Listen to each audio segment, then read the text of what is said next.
Finally little Daniel अपने UI mode में आ चुका है। मैंने पिछले चैप्टर में ही जो है प्रेडिक्ट किया था कि यूआई मोड आ जाए और पिछले कई चैप्टर 100 चैप्टर शायद से हो चुके हैं, हमने डैनियल का यूआई मॉन्स्टर नहीं देखा। और यहाँ पे डैनियल अपने यूआई मोड में जब वो डिस्पेयर यानी वो ऐसे इमोशनल स्टेट पे था कि वो जो है हारने वाला था या फिर कुछ खोने वाला था, और यहाँ पे तभी जो है उसका यूआई मोड एक्टिवेट हुआ। और यहाँ पे मुझे लगता है कि अब जो है यूआई मोड आते ही जो है हमें समझाया जाएगा कि यूआई मोड कैसे वर्क करता है, शायद किस इमोशंस पे जो है हिट होने के बाद जो है यूआई मोड आता है।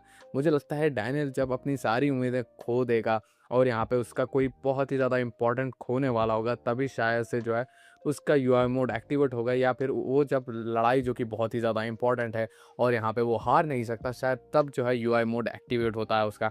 और यहाँ पे मुझे दूसरी चीज़ें कुछ भी नहीं पता कि वो यूआई मोड एक्टिवेट कैसे होता है, किस इमोशन को जो है ट्रिगर होने की वजह से यूआई मोड एक्टिवेट होता है। और यहाँ पे एफिलेट वाली आर्क में जिन्यून पार्क ने जो है उस यूआई मोड को एक्टिवेट कैसे किया वो भी मुझे पता नहीं। लगता है जब जिन्यून पार्क ने उसको यूआई मोड में डाला तब कुछ एक इमोशन जो कि उसने हिट करवाया, इसी वजह से जो है बिग डैनियल यूआई मोड में आया और यहाँ पे उसने अपनी कॉन्शियसनेस को गेन किया। यानी मुझे लगता है कि यूआई मोड एक्टिवेट करने जो है किसी एक इमोशन को हिट करना होगा, या तो फिर डिस्पेयर या फिर इतना इमोशनल डिसबैलेंस जिसमें आप अपनी कॉन्शियसनेस भूल जाओ और यहाँ पे ऑलमोस्ट बेहोश होने लगो, लेकिन आप पूरी तरीके से बेहोश ना हो और एक इमोशनल चीज़ जो है आपको आके ट्रिगर करे, तब जाके शायद से यूआई मोड एक्टिवेट होगा। और यहाँ पे ये यूआई मोड समझना बहुत ही ज़्यादा कॉम्प्लिकेटेड है मेरे लिए भी, क्योंकि जिन्यून पार्क ने उसे कैसे एक्टिवेट किया, अगर उस बारे में हमें कुछ बताया जाता तो हमें समझ में आता कि यूआई मोड वर्क कैसे करता है और किस इमोशंस को जो है टारगेट करने की वजह से या फिर किस सिचुएशन को जो है टारगेट करने की वजह से यूआई मोड एक्टिवेट होता है। और इसके बारे में कुछ भी आपको पता है तो मुझे बता देना कमेंट सेक्शन में। मैं लुकिज़्म की मानवा जो है इसी साल से पढ़ रहा हूँ, तो यहाँ पे मैं बहुत ही ज़्यादा नया हूँ इस जो है कम्युनिटी में। अब बात करते हैं कि जिन्यून पार्क ने कैसे कन्विक्शन पंचेस को कॉपी किया। और यहाँ पे मुझे जहाँ तक लगता है कन्विक्शन पंचेस जो है इमोशन के ऊपर बेस होते हैं, यानी आप जो है उस पंचेस में कितने इमोशंस भर गए, यानी आपके दिमाग में क्या चल रहा है उस बंदे के अगेंस्ट जिसे आप कन्विक्शन पंच मारने वाले हो, उससे आपकी हेटरेट, आपका प्यार या फिर जो भी है इमोशन, उससे आप जो है एक पंच फॉर्म करते हो, तभी जाके कन्विक्शन वाला पंच जो है लैंड करता है। और यहाँ पे कन्विक्शन पंच जो है जूनियर पार्क ने किसका कॉपी किया, कैब्रियन किम का। और यहाँ पे ये एक पंच जो है बहुत ही ज़्यादा घायल कर सकता है किसी को भी। तो फिर ये हिसाब से जिन्यून पार्क कन्विक्शन पंचेस को भी कॉपी कर सकता है, तो क्या यूआई मोड जैसे चौहान कॉपी करता है कुछ समय के लिए, 10 सेकंड के लिए वो कॉपी कर पाता है, तो क्या जिन्यून पार्क भी जो है यूआई मॉन्स्टर को जो है अपने अंदर ला सकते हैं, तो बहुत ही ज़्यादा खतरनाक हो जाएगा। और यहाँ पे मुझे जहाँ तक लगता है वो जो है यूआई मोड को कुछ समय के लिए ही कॉपी कर पाएंगे जोहान की तरह, लेकिन अभी तक हमें दिखाया नहीं गया। और मुझे लगता है कि वो जो है यूआई मोड को कॉपी कर पाएंगे क्योंकि जोहान से ज़्यादा रिफाइन है उनकी कॉपी एबिलिटी। और यहाँ पे जब उन्होंने कीटे को कन्विक्शन वाला पंच मारा, उनके अंदर इमोशंस भरे थे रिवेंज के, जो कि उनके दोस्त और सबसे ज़्यादा अच्छा क्लोज एक भाई के जैसा गैब्रियन किम को उसके बेटे ने मारा, जिसे उसने बचपन से पाल रखा है, तो वो इमोशंस जो है लैंड करे। और यहाँ पे मुझे लगता है जिनियन पार्क ने कन्विक्शन वाला पंच जो है फाड़ दिया। और यहाँ पे उसकी जो है हेट रेट बढ़ते ही गई कीटे किम्स के अगेंस्ट, जो कि धीरे धीरे करके जो है इतनी ज़्यादा बिल्डअप हो गई कि वो नफ़रत में बदल गई। और यहाँ पे बदला और नफ़रत जो है एक स्ट्रॉन्ग इमोशन है जो कन्विक्शन वाले पंचेस को जो है उसकी तरफ लैंड कर पाए। और यहाँ पे वो शायद से ब्लैक कन्विक्शन भी हो सकता है जो कि जिन्यून पार्क ने इस्तेमाल किया, लेकिन बेसिकली जो कन्विक्शन पंच है वो इमोशन के ऊपर ही ज़्यादा बेस्ड है कि आप जो है किस इमोशन से जो है सामने वाले को मार रहे हो। और यहाँ पे गैब्रियन गिम की टेक्निक के साथ वो और भी ज़्यादा खतरनाक हो चुके हैं। और यहाँ पे जब जिन्यून पार्क का थंब कटा, ये बहुत ही ज़्यादा सिग्निफिकेंट चीज़ है। और यहाँ पे बहुत सारे लोगों को लग सकता है कि थंब क्या ही कर लेगा, लेकिन यहाँ पे आपका जो है पंच क्रिएट करने में या फिर जो भी आप हैंड टू हैंड कॉम्बैट करेंगे उसमें सबसे ज़्यादा इंपॉर्टेंट चीज़ जो है थंब ही है, क्योंकि वो आपके पंच को एक स्टेबिलिटी, ग्रिप और यहाँ पे स्ट्रेंथ फॉर्म करने में मदद करती है। अगर आपके पास थंब नहीं है तो आपका पंच सोललेस है और यहाँ पे वो कुछ भी काम नहीं आएगा। इन फ्यूचर भी अगर उन्होंने जो है अपनी फिंगर को ट्रांसप्लांट कर लिया, अगर ज़िंदा बच गए जिन्यून पार्क में, तभी भी जो है उनकी ओरिजिनल फिंगर जितनी स्ट्रॉन्ग थी थंब वाली वो नहीं कॉपी कर पाएंगे। इसके बाद से शायद से जिन्यून पार्क बहुत ही ज़्यादा वीक हो जाएंगे अगर ज़िंदा बच गए तो। अब बात करते हैं कीटे किम की। पहली बात तो जिन्यून पार्क ने सारे प्री जनरेशन के कैरेक्टर्स को जो है कॉपी कर लिया था। और जहाँ तक मुझे पता है जिन्यून पार्क जो है 70 से 80% जो है किसी की एबिलिटी को कॉपी कर सकते हैं। लेकिन अगर एबिलिटी को कॉपी करना ही सब कुछ होता तो यहाँ पे ये जो जिन्यून पाक है वो स्ट्रॉन्गेस्ट कैरेक्टर होता है। लेकिन ऐसा नहीं है, एबिलिटी कॉपी करने के साथ ही जो है आपको उनकी फिजिकल जो बॉडी होती है जिसकी आप कॉपी कर रहे हो उस हिसाब से भी होना होगा। अगर गैब्रियन किम जो है जैक्ड है और यहाँ पे जिन्यून पाक जो है ज़्यादा जैक्ड नहीं है तो वो उतने ज़्यादा स्ट्रॉन्ग नहीं होने वाले पंचर।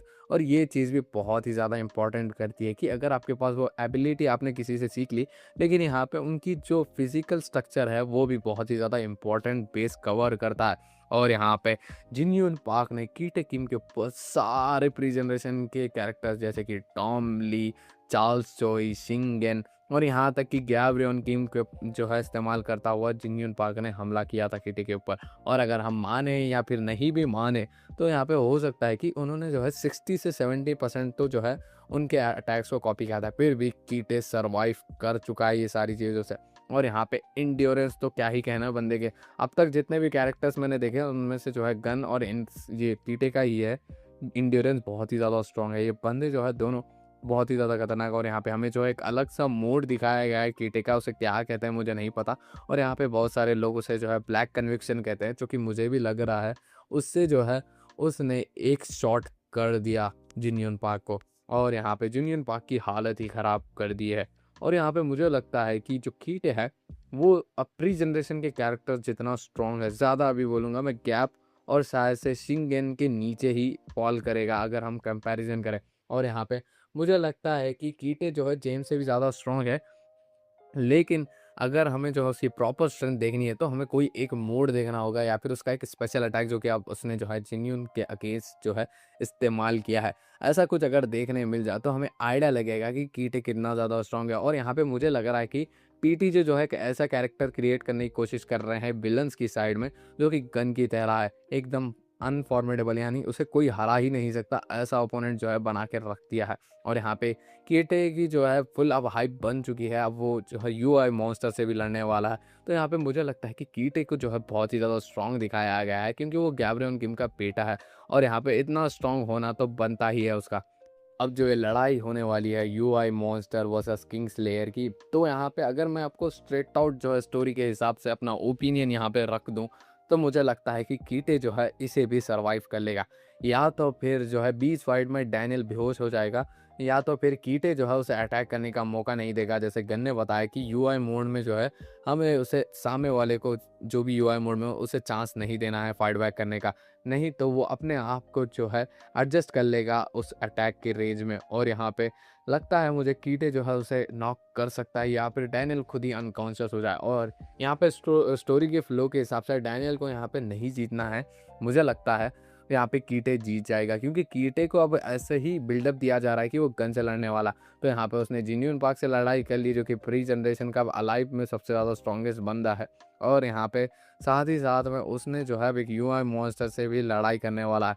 तो यहाँ पे मुझे लगता है कि अगर उसने यूआई मॉन्स्टर यानी डैनियल जो कि लिटिल डैनियल का यूआई मॉन्स्टर है उसे हरा दिया तो यहाँ पे हमें जो है स्ट्रेट आउट जो है एक बहुत स्ट्रॉन्गेस्ट कैरेक्टर देखने को मिल जाएगा जो कि गन से शायद से ऊपर हो जाएगा, मुझे लगता है ऐसे। क्योंकि स्ट्रेंथ में जो है बस स्ट्रेंथ बढ़ी हुई है बंदे में और इंड्योरेंस बहुत ही ज़्यादा है। और यहाँ पे गन और ये जो है आमने सामने जब आएंगे तो एक तरफ जो है ऑडियंस डिवाइडेड नहीं रहेगी और यहाँ पे पूरी तरीके से जो है ऑडियंस को लगेगा कि ये भी जीत सकता है और वो भी, क्योंकि कीटे अगर यूआई मॉन्स्टर को हरा देगा उसके बाद से जो है वो बहुत ही ज़्यादा स्ट्रॉन्ग हो जाएगा। यानी टॉप 5 में तो पहले से भी था, अब टॉप 3 में आ जाएगा मुझे लगता है अगर उसने इस यूआई मॉन्स्टर को हरा दिया, क्योंकि बहुत ही ज़्यादा चीज़ें डिपेंड करती है उसकी बॉडी कंडीशन के ऊपर भी।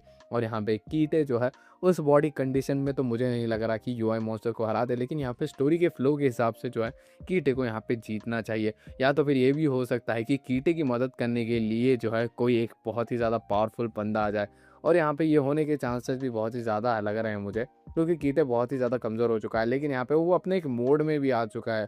और ये जो बात है वो बहुत ही ज़्यादा आगे स्टोरी के ऊपर इम्पैक्ट करेगी कि ये दोनों की फाइट में कौन जीतेगा। अब यहाँ पे दूसरे जो है मेन कैरेक्टर के ऊपर आ जाते हैं जेम्स ली। जेम्स ली जो है किंग मेकर से बात कर रहा था, जहाँ पे उसने बताया कि टॉम कितना ज़्यादा स्ट्रांग है, उसकी हालत उसने ख़राब कर दी। लेकिन यहाँ पे जेम्स ली बोल रहा होता है उसके साथ कि उनका प्लान जो है अकॉर्डिंगली चल रहा है, और यहाँ पे जेम्स ली को पता ही है अगर वहाँ पे लिटिल डैनियल है तो पक्का यहाँ पे यूआई मोड तो होगा ही। और यहाँ पे मुझे लगता है कि उसने जो है कीटे को इसीलिए भेजा है वहाँ पे, क्योंकि अगर उसकी भिड़ंत हो जाए तो यूआई मॉन्स्टर भी जो है बाहर आ सकता है। और यहाँ पे जेम्स ली को तो पक्का ही पता होगा कि जो कीटे किम है वो यूआई मोड से लड़ सकता है। और यहाँ पे मुझे लगता है पास में जो है कीटे ने किसी यूआई मॉन्स्टर से तो फाइट की ही है, और यहाँ पे उसने जो है तुरंत ही सेंस कर लिया था कि जो है यूआई मोड को। और यहाँ पे मुझे लगता है जेम्स ली ने जो है इसीलिए कीटे को वहाँ पे भेजा है, क्योंकि यूआई मॉन्स्टर एक बहुत ही ज़्यादा खतरनाक चीज़ है। और यहाँ पे सब कुछ जेम्स ली के प्लान के अकॉर्डिंग चल रहा है, तो यहाँ पे कीटे को जो है हरा देना चाहिए डैनियल को, क्योंकि उसने जो है जानबूझ के ही कीटे को वहाँ पे भेजा है। अभी भी इस चैप्टर में जो है हमें टॉम ली के बारे में जो है बस इतना बताया गया है कि वो स्ट्रॉन्ग है। हमें जो है उस साइड की स्टोरी बता ही नहीं जा रही कि वहाँ पे चल क्या रहा है, और टॉम ली क्या रिपोर्टर किम के पास पहुँचा है या फिर नहीं, क्या लाइनमैन ने जो है अपने टीचर का बदला ले लिया है जेंटलमैन से। इन सारी चीज़ों के ऊपर अभी तो पर्दा रखा गया है, क्योंकि वो बहुत ही ज़्यादा बड़ा प्लॉट पॉइंट होने वाला है मुझे जहाँ तक लगता है।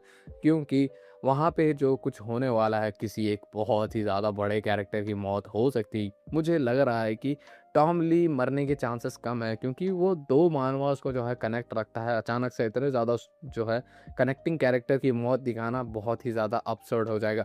और यहाँ पे मुझे लगता है कि टॉम ली का प्यार रिपोर्टर किम जो है मरने वाली है, और यहाँ पे रिपोर्टर किम जब मरेगी तो टॉम पागल हो जाएगा। और यहाँ पे रिपोर्टर की ही मौत जो है सेंस बना रही है ये सारी चीज़ों में, क्योंकि प्री जनरेशन की उनको भी जो है बहुत सारी चीज़ें पता है। और यहाँ पे टॉम ली जो है उसे कुछ बातें पता है और कुछ बातें नहीं पता है।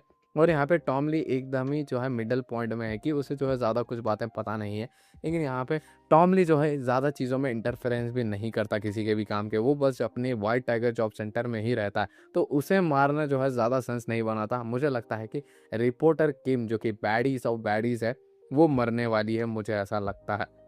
गैब्रियल किम का और एक बेटा है जे किम, उसका जो है कोई पावर अप दिखाया ही नहीं गया। जितना कीटे किम स्ट्रांग है उसका तो वो रद्दी बराबर भी नहीं लगता मुझे। और यहाँ पे जे किम को स्ट्रांग होना बहुत ही ज़्यादा ज़रूरत है, क्योंकि अब जो है उसकी मेजर उसी का आर्क चल रहा है एक हिसाब से। कीटे किम उसका भाई है और यहाँ पे वही स्टोरी से मिसिंग है कई टाइम से।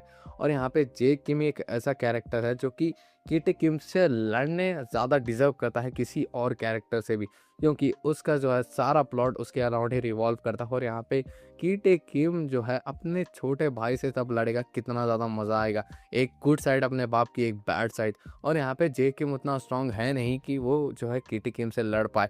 और यहाँ पे उसी ने जो है अभी तक अपने आप को स्ट्रांग कर लिया होगा वुल्फ के साथ ट्रेन करने के बाद भी, लेकिन फिर भी जे किम जो है अच्छा खासा स्ट्रांग होना चाहिए, क्योंकि वो गैब्रन किम का बेटा है। तो शायद से उसके पास एक हिडन पोटेंशियल है जो कि हम अनलॉक होते हुए देख सकते हैं आने वाले चैप्टर्स में। और यहाँ पे मुझे लगता है कि जे किम को जो है पावर अप की ज़रूरत है, क्योंकि स्टेक्स बहुत ही ज़्यादा बढ़ चुके हैं, और यहाँ पे उसकी पावर से वो तो नहीं हरा सकेगा ऐसा लग रहा है मुझे। और यहाँ पे कीटे की क्या पावर हो सकती है जो कि हमें दिखाई गई, और यहाँ पे मुझे लगता है वो ब्लैक कन्विक्शन है। और आपके जो है कुछ ओपिनियंस हो गए इस बारे में मुझे कमेंट सेक्शन में ज़रूर से बताना। और यहाँ पे मुझे यही बताना कि वो कीटे की पावर क्या हो सकती है। मैं वो जानने में बहुत ही ज़्यादा इंटरेस्टेड हूँ, क्योंकि कीटे को अब तक जितना भी हमें दिखाया वो बस स्ट्रेंथ और इंड्योरेंस पे ही काम करता है। वो पक पक करता है बीच में, और यहाँ पे अपने आने वाले ओपोनेंट को जो है मार देता है, बस इतना ही। उसके पास जो है कुछ हमें स्पेशल एबिलिटी नहीं दिखाई गई है, और बस ब्लैक कन्विक्शन से शायद मुझे लग रहा है वो ब्लैक कन्विक्शन है, कुछ और भी हो सकता है वो मुझे बताना। और यहाँ पे हो सकता है कि कीटे के पास कुछ स्पेशल एबिलिटी हो अपने डैड गैप की जैसे, यानी उनके पास क्या कन्विक्शन वाले पंच थे तो शायद से इसके पास भी होंगे, लेकिन ब्लैक कन्विक्शन वाले।